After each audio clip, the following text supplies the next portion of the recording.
Coming up today, the United States has launched a coordinated international campaign to encourage nations around the world to limit or completely sever ties with North Korea to punish the regime for its stream of provocations. More gridlock at the National Assembly as the ruling party continues its boycott of a parliamentary audit. The party's chairman is on hunger strike in an attempt to force the resignation of the embattled Assembly Speaker.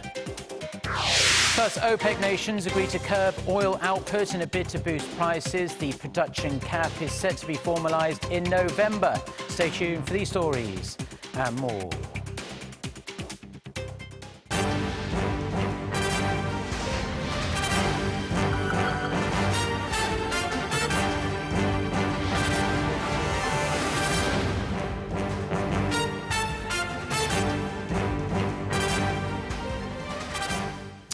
Hello, it's noon on Thursday, the 29th of September here in Seoul. Thank you for joining us today. I'm Mark Broom. Let's start at the National Assembly. A parliamentary audit is being held up for a fourth straight day due to a standoff between the ruling party and the Assembly Speaker. For more, we have our Ji Myung-gil on the line from the National Assembly. Myung-gil, the situation there seems to be going from bad to worse.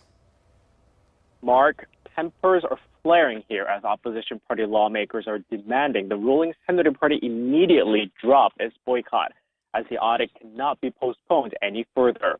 The ruling party is refusing to budge. It wants National Assembly Speaker Chung Se-kyun step down over what they say is his failure to stay politically neutral. The party accuses him of siding with the opposition parties over their vote in support of a dismissal motion against the agriculture minister, who has been accused of involvement in fishy real estate transactions and other charges. Just a handful of 12 parliamentary committees that oversee the audit have convened today. Most convened with the attendance of the opposition party lawmakers, but not the lawmakers from the ruling party. However, the Defense Committee was in session because the Defense Committee Chair Kim Young-woo, who is from the ruling party, decided to participate, going against his party's position on the boycott. Meanwhile, the ruling party has asked the Constitutional Court to rule on whether Assembly Speaker Chung violated the Senator Party's rights by going ahead with last week's vote on the dismissal motion for the agriculture minister past the midnight deadline. The ruling party also filed charges with the Supreme Prosecutor's Office against Chung for abusing his authority as the speaker. Mark? Well, thank you very much. Myung-gil, do keep us updated throughout the day on that situation there at the National Assembly. Now, in other news, Korea has become only the third country in the world to have a fourth-generation light source facility after the United States and Japan. The facility enables ultra-fine observation through strong and bright light at nano units of a second. President Park Geun-hye spoke at a launching ceremony in Pohang in southeastern Korea, where she encouraged scientists to take a leading role in new industries through advanced technologies.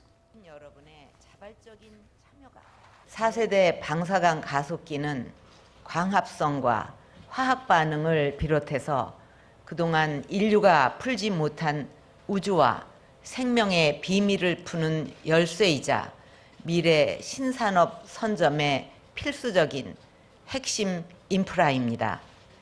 포항에서 만들어질 꿈의 빛이 대한민국 과학기술의 미래는 물론 인류의 미래를 환히 밝힐 수 있기를 기대합니다.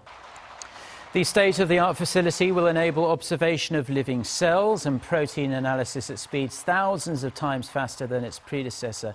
It's expected to be used in medical research and possibly artificial photosynthesis. South Korea's defense ministry could announce the location of the THAAD missile defense system as early as Friday. A South Korean military source says the ministry has finished the evaluation of 3 possible sites for the deployment of the US system. All that's left is for the South Korean and US governments to approve it. Now, most experts say THAAD will most likely be deployed at the Lotte Sky Hill Country Club in Seongju, Gyeongsangbuk-do province, as it's the most suitable of the 3 candidate sites. THAAD is expected to be deployed to South Korea by the end of next year to better protect the South from North Korea's missile and nuclear threats. The United States is urging countries to reduce or even completely cut ties with North Korea in the wake of its continual provocations. Washington also appears to be actively investigating Chinese companies thought to be doing business with Pyongyang in violation of international sanctions. Gwon-soa has more. The United States is pressing countries around the world to downgrade or sever their diplomatic and economic relations with North Korea. Speaking at a U.S. Senate committee hearing in Washington on Wednesday, Assistant Secretary of State for East Asian and Pacific Affairs Daniel Russel said U.S. embassies are urging other countries to condemn North Korea's recent nuclear test and take additional actions to pressure the regime. Russel added, as of last Sunday, 75 countries have denounced the test, and several others have canceled or downgraded planned meetings or visits with North Korean officials. He also said there has been progress in efforts to implement UN Security Council sanctions on the North, including the expulsion of its diplomats from Bangladesh, South Africa, and Myanmar. Speaking at the same hearing, the State Department Sanctions Policy Coordinator Daniel Fried implied that Washington is continuing its investigation into Chinese entities that may have links to the financing of or provision of materials for Pyongyang's nuclear and missile development. He didn't elaborate on specific probes that may be ongoing. Fried said it would be useful if Chinese banks and firms understood the risks of dealing with North Korea.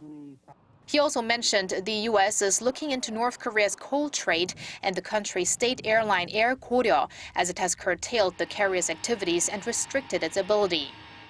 Earlier this week, Washington put Dandong Hongxiang Industrial Development Company and 4 of its officials on a blacklist for acting against sanctions on North Korea, as it allegedly assisted North Korea's weapons program.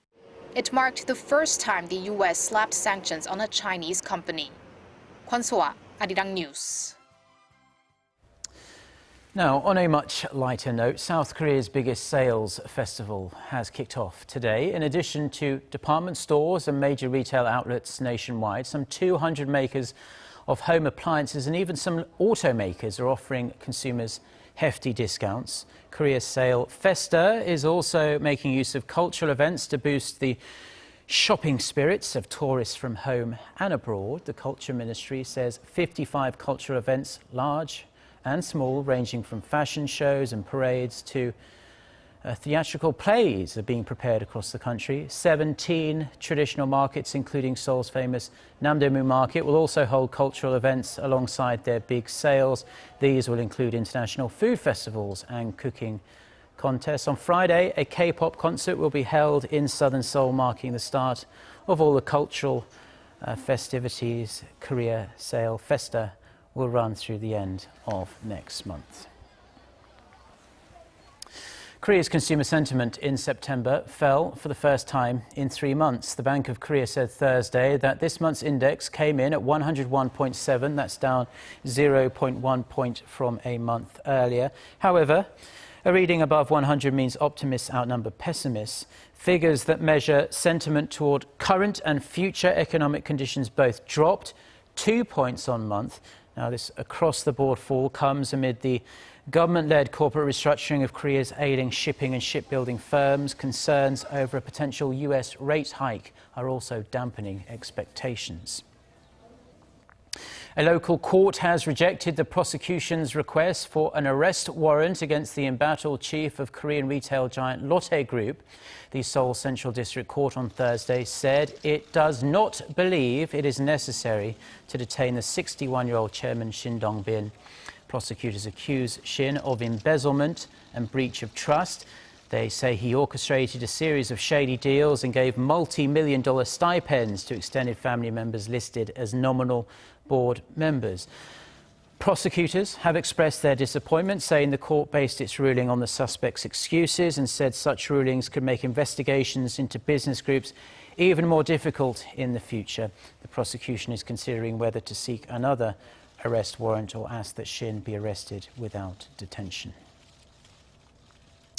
Now, an expert claims a recent series of earthquakes and aftershocks in southeastern Korea occurred on a new fault line. Hong Tae-kyung, who is a professor of Earth System Sciences at Yonsei University, said the tremors came from a fault that cuts through Yangsan Fault, which was initially identified as the source of the Gyeongju quakes. The Yangsan Fault is 200 kilometers long and lies under the southern cities of Gyeongju, Yangsan and Busan. Experts say it's still necessary to keep a close eye on the Yangsan Fault, as strong earthquakes of magnitude 6 or even higher could hit the area once it becomes active. OPEC has agreed to slash output for the first time in 8 years. After 2 days of round-the-clock talks in Algeria, oil prices got a healthy bump on news of the surprise breakthrough. Park Jong-hong with the details. The oil cartel has reached a consensus that unless they cut production, petroleum prices will not likely go back up. Two sources within OPEC were cited by the media as saying that the oil-producing nations are estimated to collectively reduce their output to 32.5 million barrels a day from the current 33.24 million. But the exact reduction amount won't be announced until at least November 30th, when OPEC meets again in Vienna, and after a committee is formed to study how to carry out the cuts. Oil prices surged upon news of OPEC's decision. Brent crude spiked almost 6%, nearing $49 a barrel. U.S. West Texas Intermediate jumped 5.4% to slightly over $47, its highest point in 3 weeks. The meeting in Algiers didn't include Russia, which is the world's largest producer of crude oil. Although it isn't a member of OPEC, sources say Moscow has been involved in talks about jointly reducing production. The 14-nation cartel controls over a third of the world's crude output, and slumping oil prices have been a massive toll on their economies. Park Jong-hong, Arirang News. The reviews have been rolling in ever since the first US presidential debate on Monday, and it seems the debate has had some impact on the candidates' poll numbers. According to a Politico Morning Consult poll released on Wednesday, Hillary Clinton has a 3-point lead over Donald Trump in a four-way matchup, still within the margin of error, though. Before the debate, Trump was up 1 point in this same poll.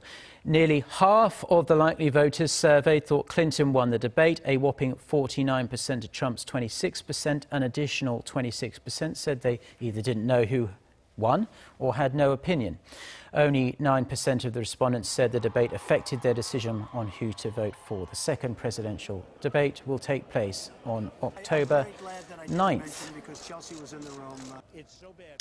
Staying in the United States, and Federal Reserve Chair Janet Yellen has admitted there's no fixed timetable for raising rates as the U.S. economy continues its recovery. Testifying before the House Financial Services Committee on Wednesday, Yellen said the current pace of labor market improvement, with employers adding about 180,000 new jobs a month, calls for a gradual increase in rates. She added that many of her Fed colleagues indicated in their recent projections that it would be appropriate to raise interest rates once this year if no significant new risks arise. Yellen's testimony follows the Fed's decision last week to hold rates steady at 0.25% to 0.5%. Now, the timing could not be better for Arirang TV, the channel you're watching now, to launch in the United Kingdom as the Korean wave is riding high in Britain. A number of Korean cultural events have been taking place across the country. Our Kwon Jang-ho files this report from London. Korean culture, such as food, music and art, has taken a hold in London, and there are now traces of it throughout the city. Demand for it is such that British audiences are now seeking a deeper understanding of their experiences. I'm here at the Korean Cultural Centre, located in the heart of London. Inside, a special course is about to take place called the K-pop Academy, which aims to help young people interested in Korean culture learn more about it. Let's go take a look inside. The latest session has just started, and it's orientation week, where participants introduce themselves and talk about how they became fans of Korean culture. Over the next 10 Saturdays, these 30 participants will take part in classes and activities that aim to give them first-hand experience with different aspects of Korean culture. Once they complete the course, these K-pop fans can be able to develop a deeper understanding of Korea and Korean culture, and from this we hope that their affinity with Korea will last a lifetime. People in London aren't the only ones seeking a deeper understanding of Korean culture. In Oxford Oriel College, the 4th annual World Congress on Hallyu is taking place. Experts from around the world have gathered to delve into the Korean Wave phenomenon and study its impact on the world. Korean cultural products have already spread toward every countries in the world. So it is very important for us to understand what is actually behind that. Back in London, British audiences are discovering Korean music that goes beyond K-pop. A 2-month-long concert series called the K-Music Festival is taking place, featuring music ranging from jazz to traditional. On Tuesday, it was the turn of Idiotape, a Seoul-based underground dance music band that has been creating a buzz since 2008. The London house was definitely rocking. It was so much fun. I'm so happy that a band like this from Korea was able to come to the UK. Really good. I thought Idiotape were fantastic. I thought they took elements of lots of classic British dance music and did it really, really well. A rich mix of Korean cultural influences is fast developing in London and the UK, giving British audiences a better picture of all that Korea has to offer. Kwon Jang-ho, Arirang News, London. Well, that's where we're going to leave it on this Thursday lunchtime here in Seoul. For more of the latest, don't forget to check out the website arirang.com/news. And if you have a smartphone, please download our smartphone application. You can find it in your app store by searching for Arirang TV. All our news and programs are there. Have a wonderful rest of the day or night, wherever you're watching us. Goodbye.